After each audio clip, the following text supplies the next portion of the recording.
আল্লাহর হাবিব সাল্লাল্লাহু আলাইহি ওয়াসাল্লামের বয়স তখন ৩৫। বয়স কত?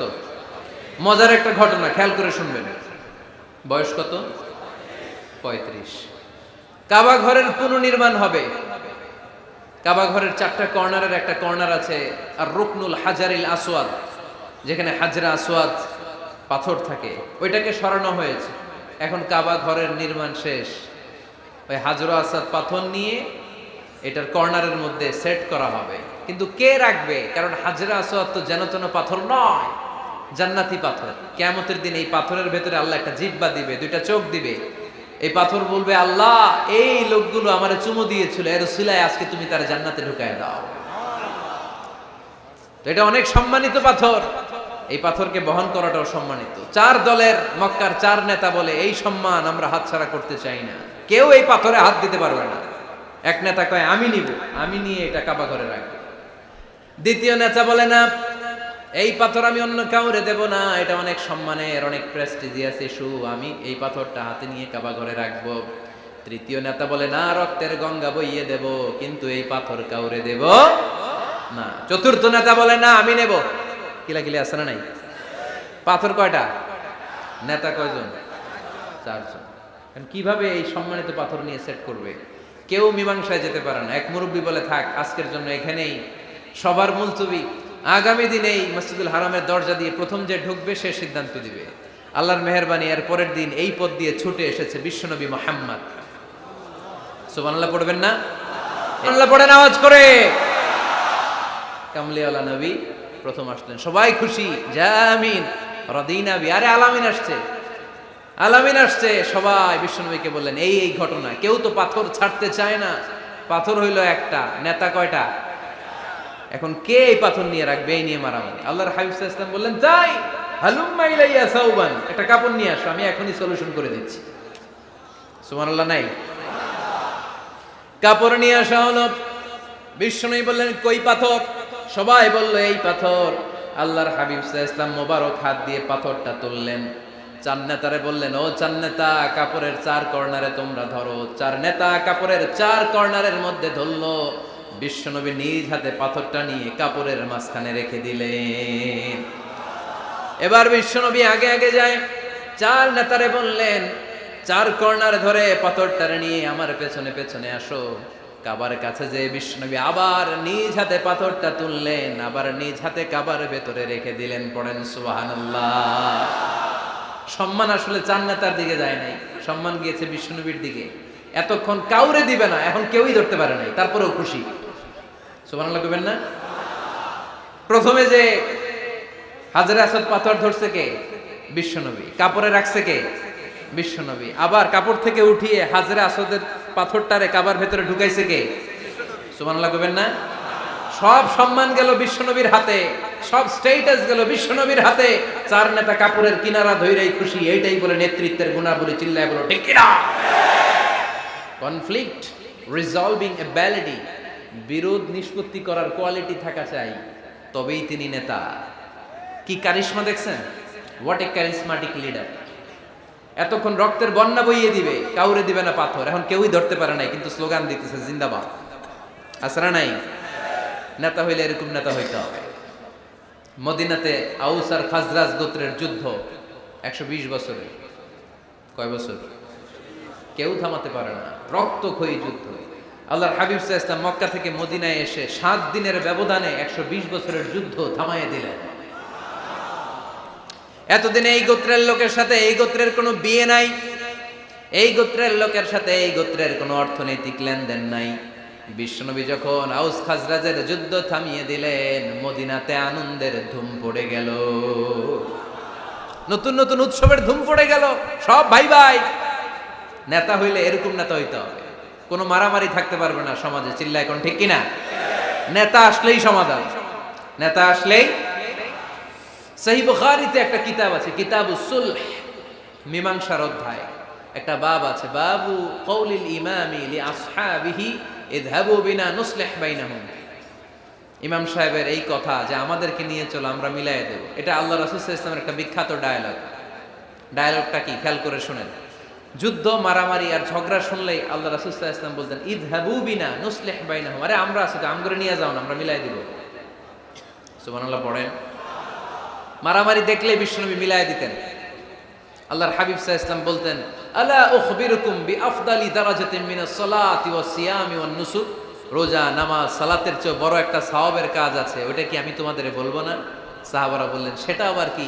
বিশ্বনবী বললেন, ইসলাহু যাতিল বাইন, দুইজন ঝগড়া করতেছে, তুমি ঝগড়া না লাগায় দিয়া মিলাই দিবা, এর চেয়ে ভালো কাজ হয় না। জোরে কোন ঠিক কিনা?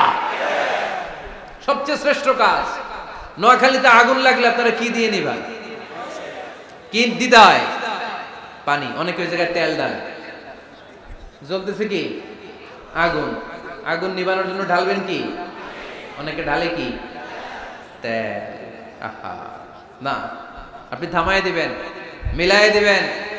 আপনার জন্য ভালো জিনিস মিলায় দিবে কে? 7 নাম্বার, ফারসাইটেডনেস, দূরদৃষ্টিতা, ভিশনারি অ্যাটিটিউড, ফিউচারিস্টিক। নেতা অনেক দূর দেখতে পায়, তিনি দূরদর্শী। কর্মী যত দূর দেখে, নেতাও যদি তত দূর দেখে, দেশ চলবে? কথা বলেন। কর্মী যদি দেখে 500 মিটার, নেতার দেখতে হবে কয় মিটার? 1000 মিটার। কর্মী যদি দেখতে পায় 1000 মিটার, নেতার দেখতে হবে কয় হাজার মিটার?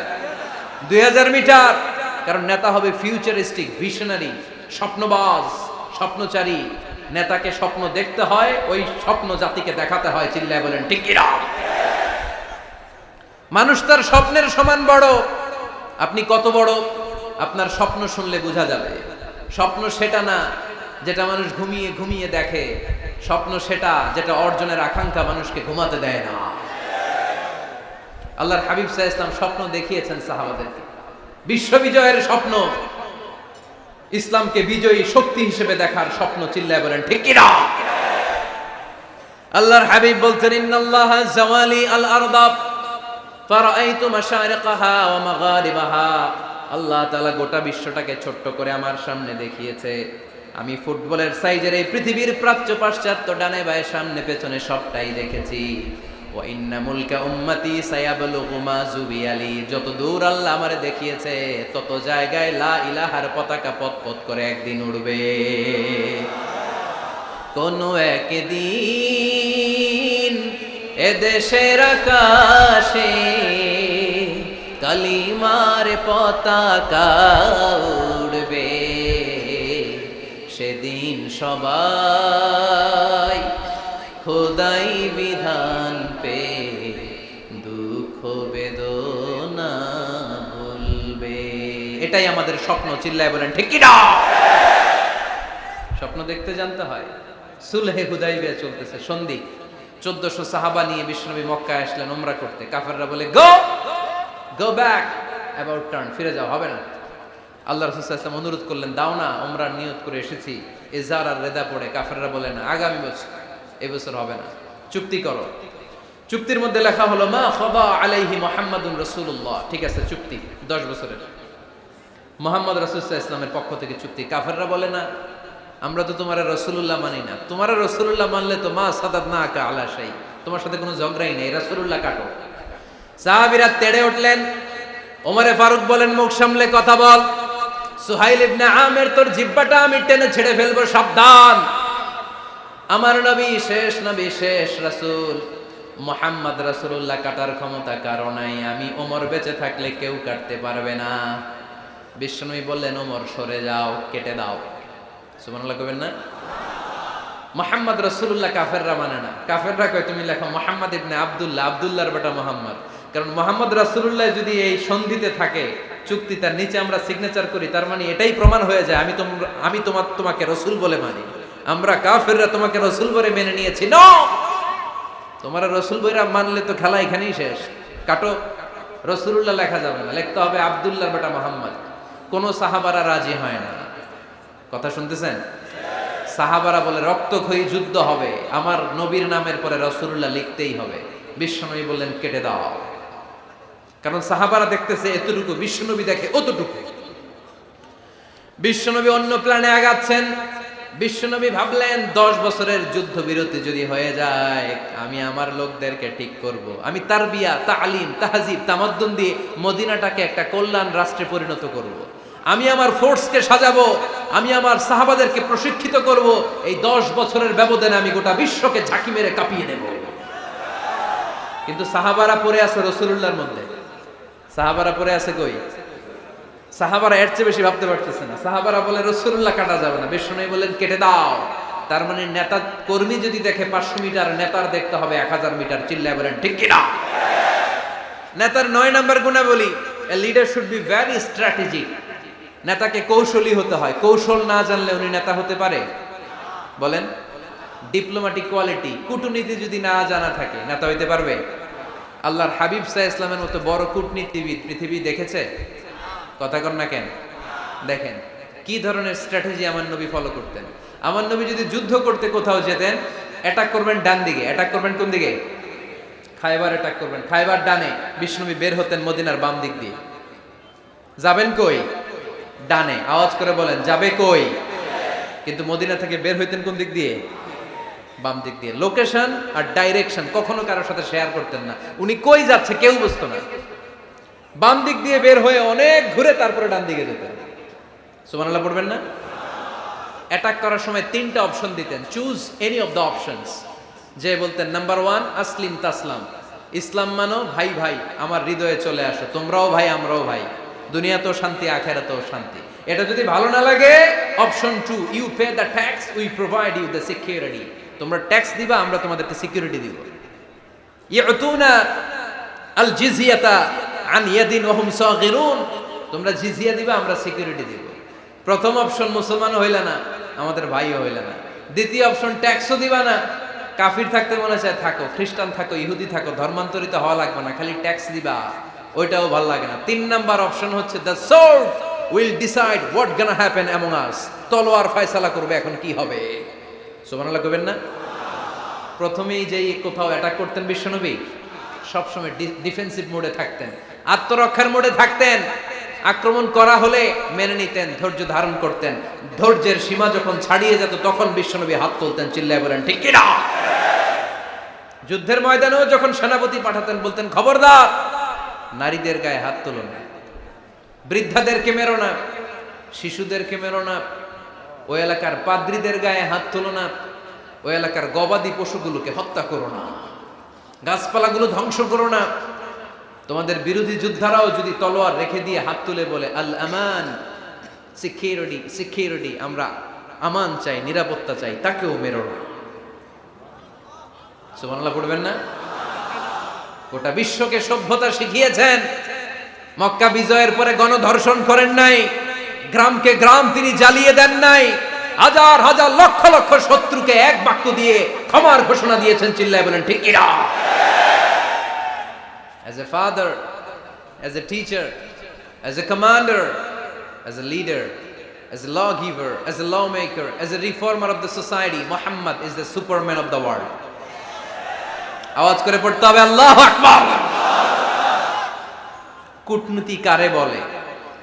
ডিপ্লোমাসি কারে বলে? স্ট্র্যাটেজিক অ্যাটিটিউড কারে বলে? শিখে নেন। বদরের প্রান্তরে বিষ্ণু ঈসা ইসলাম উপস্থিত হলেন। ওই যে কাফেরদের তাবু, কাফেররা আসছে 3 দিন আগে, মুসলিম সৈনিকরা পৌঁছলেন 3য় দিন। এসে বিষ্ণু ঈসা ইসলাম সবাইকে বললেন কত হতে পারে কাফের, কেউ বলতে পারে না। 2 জন রাখাল পেয়ে জিজ্ঞেস করলে এই রাখাল কয়দিন ধরে আছো? আমরা 1 সপ্তাহ ধরে এই বদরে আছি। শুনতেছেন? শুনতেছেন? উনি বললেন ওই যে কাফেররা যে আসছে কয়দিন আগে? 3 দিন আগে। 3 দিন আগে। কত হবে সংখ্যা? কলু কাসীর, অনেক। কত হইতে পারে? রাখাল 2টা জানি না। আল্লাহ রাসূল সাল্লাল্লাহু আলাইহি ওয়াসাল্লাম চিন্তায় পড়ে গেলেন, কারণ ওনার যুদ্ধে অ্যাটাকের সিস্টেম ছিল শত্রু সংখ্যা কত এটা আমাকে জেনে নিতে হবে। সুবহানাল্লাহ পড়বেন না? অনেক কৌশল হাতড়িয়ে এবার বিশ্বনবী আবার রাখাল 2টাকে ডেকে পাঠালেন, বললেন কাম ইয়ানহারুনা কুল্লা ইয়াউম, ওরা আসার পর থেকে প্রতিদিন খাওয়ার জন্য কয়টা করে উট জবাই করে? এবার ওরা বলল প্রথম দিনে ইয়াউমান তিসআন, প্রথম দিন খাওয়ার জন্য উট জবাই করেছে 9টা। অফিল ইয়াউমি সানি 10, আর দ্বিতীয় দিনে উট জবাই করেছে 10টা। বিশ্বনবী বললেন তাই ইদান আল কওমু মা বাইনা 900 ওয়াল আলফ, তাহলে কাফেররা 900 থেকে 1000 এর মধ্যে হবে। কত ছিল কাফেরের সংখ্যা? বদরের যুদ্ধে কাফেরের সংখ্যা ছিল কত? 1000। কিভাবে নমুনা দেখে আলামত সংগ্রহ করতেন?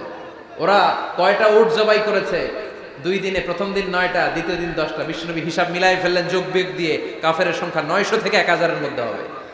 হিসেব করে দেখা গেল 1000 সৈনিক এসেছিল সেই বদরের যুদ্ধে। চিল্লায় বলো আল্লাহু আকবার। স্ট্র্যাটেজি জানতে হয় না, তাকে কৌশল জানতে হয়। সর্বশেষ নেতার যে গুণ, এটা বলে শেষ করব, সাকসেশন ম্যানেজমেন্ট। নেতা ভালো নেতা বানায়া যায়, ঠিক কিনা? A good leader produces a good leader. একজন ভালো নেতা তখনই ভালো নেতা যখন সে নতুন করে ভালো নেতা তৈরি করে দিয়ে যায়, ঠিক কিনা? সে যদি নতুন নেতৃত্ব তৈরি করে দিয়ে না যায়, সমাজ চলবে? চলবে? এটাকে বলে দি সাকসেশন ম্যানেজমেন্ট। আল্লাহ রাসূল সাল্লাল্লাহু আলাইহি ওয়াসাল্লাম ভালো সাকসেসর রেখে গিয়েছিলেন, এমন কিছু যোগ্য নেতৃত্ব তৈরি করে গিয়েছিলেন, উনার পরে টানা 30 বছর নেতৃত্ব নিয়ে মুসলিম উম্মাহকে 1 সেকেন্ডও ভাবা লাগে না। চিল্লায় বলে মুসলমান, ঠিক কিনা? ভালো নেতা বানায়। নেতা খালি নেতৃত্ব দেয়, উনি কোনো নেতা বানায় নাই। এটা কি নেতা? কথা বলেন। এবার উত্তর দেন। আমার নবী ইন্তেকালের আগেই যোগ্য নেতৃত্ব তৈরি করে রেখে গিয়েছিলেন কি জান নাই? কাকে রেখে গেছেন? আবু বকর। আরহামু উম্মতি বি উম্মতি আবু বকর, এই উম্মতের সবচেয়ে রহমদিল। আর কারে রেখে গিয়েছেন? ওমর। আশাদ্দুহুম ফি আমরিল্লাহি ওমর। আল্লাহর জমিনে আল্লাহর দ্বীন বাস্তবায়নে সবচেয়ে কঠোর ছিল ওমর। ওনার ক্যারেক্টারিস্টিক এমন ছিল, কথার আগে হাত চলতো, জোরে কোন ঠিক কিনা? আল্লাহর হাবিব সাল্লাল্লাহু আলাইহি ওয়াসাল্লাম বলতেন, লা নাবিয়্যা বা'দি ওয়ালা রাসূলা, আমার পরে নবীও নাই রাসূলও নাই, তবে লাউ কানা বা'দি লাকানা ওমর, আমার পরে যদি নবী হওয়ার যোগ্যতা কারো থাকে, আমার ওমরের সেই যোগ্যতা আছে। প্রভু তুমি বলেছো রাসূল দেবে না, বলনি দেবে না ওমর, বলনি দেবে না হামজা তারি, খালিদ বিজয় সমর। প্রভু তুমি বলেছো রাসূল দেবে না, বলনি দেবে না ওমর, বলনি দেবে না হামজা তারি, খালিদ বিজয় সমর। প্রভু তুমি বলেছো রাসূল দেবে না। সুবহানাল্লাহ পড়েন।